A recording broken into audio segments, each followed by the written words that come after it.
उत्पत्ति 9।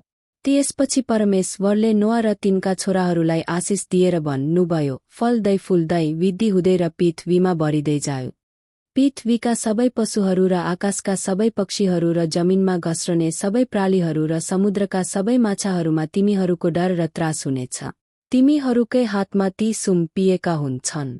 जीवित जीवात सबै तिमीहरूका निम्ति आहारा हुनेछन्। मैले हरिया वनस्पति तिमीहरूलाई दिएदै सबै थोक म तिमीहरूलाई दिन्छु। तर मासुत यसको प्राण दिने रगत समेत नखाऊ। र तिमीहरूको प्राण दिने रगतको सट्टा म निश्चय लेखा लिनेछु। हरेक पशुदेखि म प्राणको साटो लिनेछु, र हरेक मानिसदेखि पनि आफ्नो दाजुभाइका प्राणको साटो म लिनेछु। जसले मानिसको रक्तपात गर्छ, मानिसबाटै यसको रक्तपात हुनेछ, किनभने परमेश्वरले मानिसलाई आफ्नै स्वरूपमा बनाउनु भएको हो। तिमीहरू चाहिँ फल्दै फुल्दै जाऊ। पृथ्वीमा प्रशस्तसँग बालकहरू जन्मुन् र सङ्ख्यामा तिनीहरूको वृद्धि हुँदै जाओस्। तब परमेश्वरले नोआ र तिनका छोराहरूलाई यसो भन्नुभयो, तिमीहरू र तिमीहरूका भावी सन्तानसित तथा जहाजबाट तिमीहरूसित निस्केर आएका सबै जीवित प्राणीहरू, अर्थात् पक्षीहरू, पालिने पशुहरू, वन पशुहरू, तिमीहरूसित भएका पृथ्वीका सबै जीव जन्तुहरूसित म मेरो करार स्थापित गर्दछु।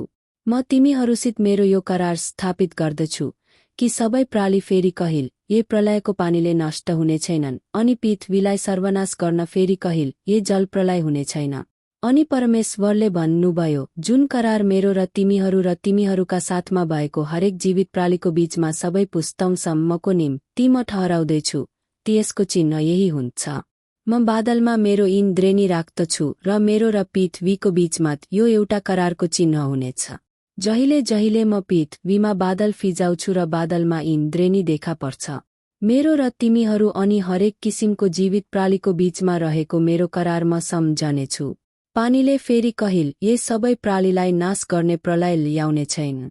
जुन बेला बादलमा इन्द्रेणी देखा पर्छ, म यो हेरेर यो सधैँको करारलाई सम्झनेछु जो परमेश्वर र पृथ्वीका सबै जीवित जीवातसँग बाँधिएको छ।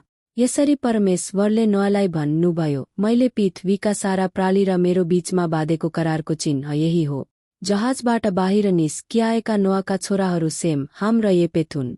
हाम चाहिँ कनानका पिता थिए। नोआका छोराहरू यिनै 3 जना थिए।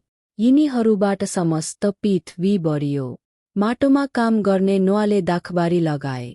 जब तिनले दाखमधे पिए, तब तिनी मात्तिएर आफ्नो पालभित्र नाङ्गै सुति बसे। कनानका पिता हामले आफ्ना पिताको नाकोपन देखेर बाहिर आए आफ्ना दुवै दाजुहरूलाई बताइदिए। तर सेम र येपेतले एउटा लुगा लिए र दुवैले आफ्ना काँधमा हालेर पछिल्तिर सर्दै सर्दै गएर तिनीहरूले आफ्ना पिताको नग्नता बाँकिदिए। तिनीहरूका मुख पछिल्तिर फर्केको हुनाले तिनीहरूले आफ्ना पिताको नाकोपन देखेनन्। जब नोआलाई मध्यको निद्राले छोड्यो र तिनका कान छोराले गरेको कुरा तिनले थाहा पाए, तब तिनले भने, श्रापित होस् कनान, यो आफ्ना दाजुहरूका कमाराहरूको पनि कमारो हुनेछ। तिनले यसो पनि भने, सेमका परमप्रभु धन्यका होन्, कनान यसको दास होस्। परमेश्वरले येपेतको वृद्धि गरून् र यसले सेमको पालमा वास गरोस्, र कनान चाहिँ सेमको कमारो होस्। जलप्रलयपछि नोआ 350 वर्षसम्म बाँचिरहे। नोआको जम्मा उमेर 950 वर्ष भएको थियो, अनि तिनी मरे।